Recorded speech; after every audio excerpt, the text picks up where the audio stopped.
यह कहानी द्वितीय विश्व युद्ध के सबसे कम उम्र के योद्धा सोल्जर बॉय की वास्तविक जीवन की कहानी पर आधारित एक फिल्म के बारे में है। फिल्म की शुरुआत रूस से होती है, जहां एक परिवार के 3 सदस्य नदी के किनारे बैठे अपने समय का आनंद ले रहे हैं।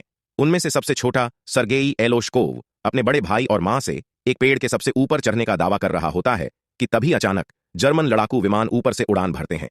मां अपने बच्चों को जल्दी से झाड़ियों में छिपने के लिए कहती है, लेकिन 6 साल के बच्चे का दावा है कि वह डरता नहीं है और गुलेल से जेट पर हमला करता है। हर किसी को आश्चर्य हुआ। वह जेठों को हिट करने और उन्हें विस्फोटित करने में सफल होता है, लेकिन जब वह चारों ओर देखता है तो उसका परिवार गायब हो जाता है।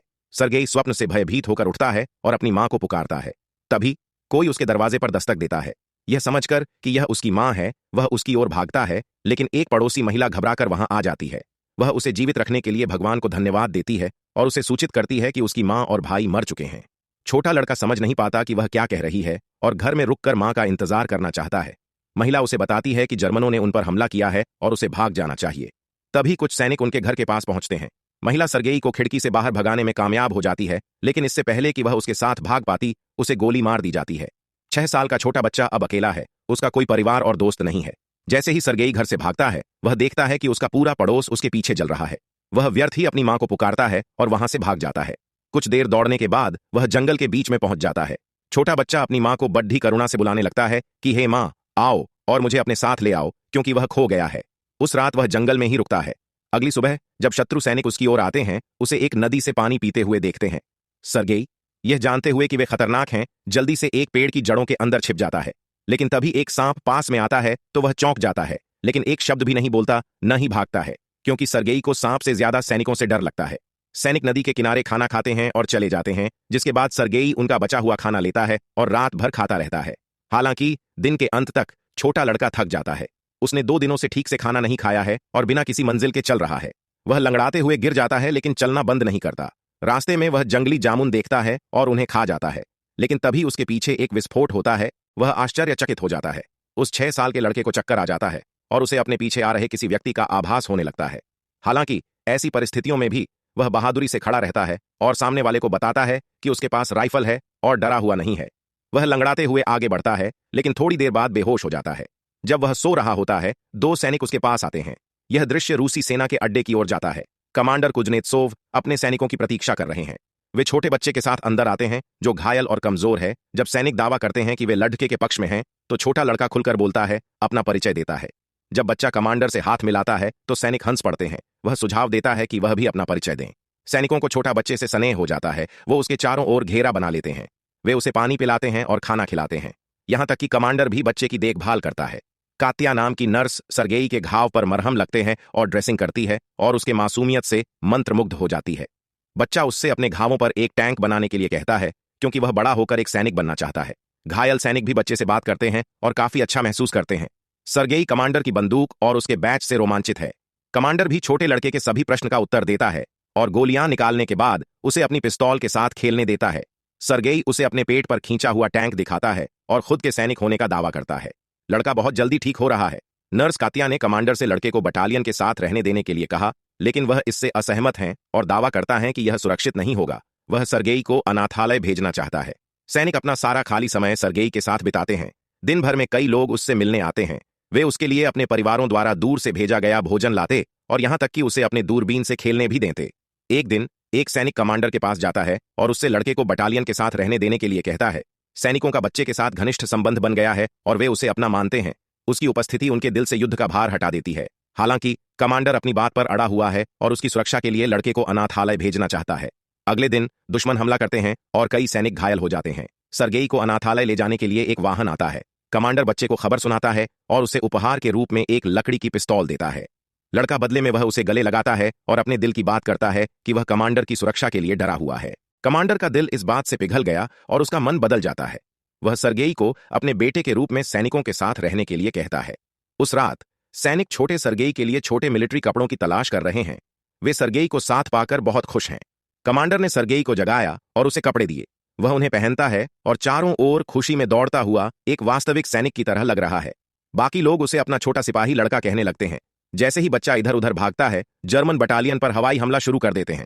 सिपाही झट से सर्गेई को सुरक्षित स्थान पर ले जाते हैं, जबकि अन्य लड़ ढहते हैं। घायल सैनिकों की संख्या तेजी से बढ़ती है। सरगेई अपने आप को उपयोगी बनाना चाहता है, इसलिए वह प्यासे सैनिकों के लिए पानी लाता है। उनमें से एक उसे उनके परिवार द्वारा भेजा गया एक पत्र पढ़ने के लिए कहता है, क्योंकि उनकी आंखों पर पट्टी बंधी हुई है। छोटा लड़का चाहता है कि मदद करे, लेकिन पढ़ना नहीं जानता। वह पत्र लेता है और उस पर लिखी बातें बनाना शुरू कर देता है, यह दावा करते हुए कि सैनिक की गाय घर वापस सुरक्षित है। जब सिपाही कहता है कि उसके पास गाय नहीं है, बाकी लोग उसे कहानी के साथ आगे बढ़ने के लिए कहते हैं और हंसने लगते हैं। वह बाकी सभी के पत्र उसी अंदाज में पढ़ता है और उनका उत्साह बढ़ाते हैं। अगले दृश्य में हम कात्या और कमांडर को बात करते देखते हैं। ऐसा लगता है कि दोनों एक दूसरे के प्रति आकर्षित हैं, लेकिन अपनी भावनाओं को कबूल नहीं करते। बाद में सरगेई कमांडर को बताता है कि वह बटालियन में व्यवस्थित स्थिति में है और एक रूप में अपना परिचय देना शुरू हो जाता है। हालांकि लड़का तब देखता है कि सैनिक का एक स्टेशन आक्रमण से नष्ट हो गया है। कमांडर उसे मृत सैनिक को सम्मान देने के लिए अपनी टोपी उतारना सिखाता है। अगले दिन वह कमांडर से आग्रह करता है कि उसे एक मिशन दिया जाए और उसे सैनिकों के बीच पत्र वितरित करने का कार्य दिया जाता है। वह अपना कार्य कुशलतापूर्वक पूरा करता है। खुशी में सैनिक उसके लिए नाचते भी हैं। अगले दिन सरगेई अपनी दूरबीन के साथ बेस से थोड़ी दूर चला जाता है। जब वह दूरबीन के साथ खेलता है तो उसने देखा कि घास के ढेर के अंदर से किसी का पैर हिल रहा है। वह वापस बटालियन की ओर दौड़ता है और सैनिकों को जो देखा उसके बारे में बताता है।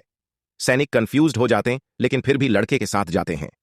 जब वे घास के ढेर के पास पहुंचे तो दो जर्मनों को देखकर सतर्क हो गए। जासूस नीचे छिपे हुए हैं। जासूसों को गिरफ्तार कर लिया जाता है और बच्चे की बुद्धिमत्ता के लिए प्रशंसा की जाती है। उस रात कमांडर सरगेई को उसके गोद लेने के कानूनी कागजात दिखाता है। वह अब आधिकारिक तौर पर बच्चे के पिता है।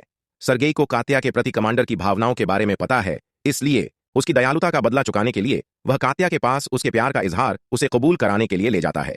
लेकिन दोनों ने उसे एक अलग आदमी से बात करते हुए देखा और यह मान लिया कि वह किसी और में रुचि रखती है। जर्मनों द्वारा बेस पर फिर से हमला किया गया। इस बार सरगेई सैनिकों को गोला बारूद की आपूर्ति करके अपनी पूरी ताकत से सैनिकों की मदद करता है, लेकिन वहां के सैनिक उसे शेड में वापस जाने का आदेश देते हैं क्योंकि बाहर बहुत खतरनाक है। जब वह शेड में आता है तो वह कमांडर और अन्य लोगों को कर्नल से फोन पर संबंध टूट जाने की वजह से घबराते हुए देखता है। टूटे हुए तारों को ठीक करने के लिए एक सिपाही को भेजा जाता है। सरगेई को उसके पीछे भेजा जाता है। वह देखता है कि सैनिक बुरी तरह घायल हो गया है। वह मरते हुए सैनिक से पूछता है कि वह तारों को कैसे ठीक कर सकता है और फिर वह यह स्वयं करता है। कनेक्शन वापस आ जाता है और फिर अधिक सैनिक बुलाए जाते हैं। इस तरह 6 साल का बच्चा सबकी जान बचाता है। बाद में हम कमांडर और कात्या को नदी किनारे बात करते हुए देखते हैं। कमांडर अंततः उसके प्रति अपने प्यार का इजहार करता है और उसे सरगेई की मां बनने के लिए कहता है। कात्या 7वें आसमान पर है, लेकिन इससे पहले कि वह कुछ कह पाती, एक सैनिक उनके पास आता है और एक पत्र देता है जिसमें कहा गया कि उन्हें बेस से भेज दिया गया है। अगले दिन सभी सैनिक सरगेई के साथ अपने नए बेस के लिए रवाना हो गए। हालांकि उनके रास्ते में उन्हें एक बारूदी सुरंग मिलती है जिसमें उनके कुछ वाहन उड़ जाते हैं।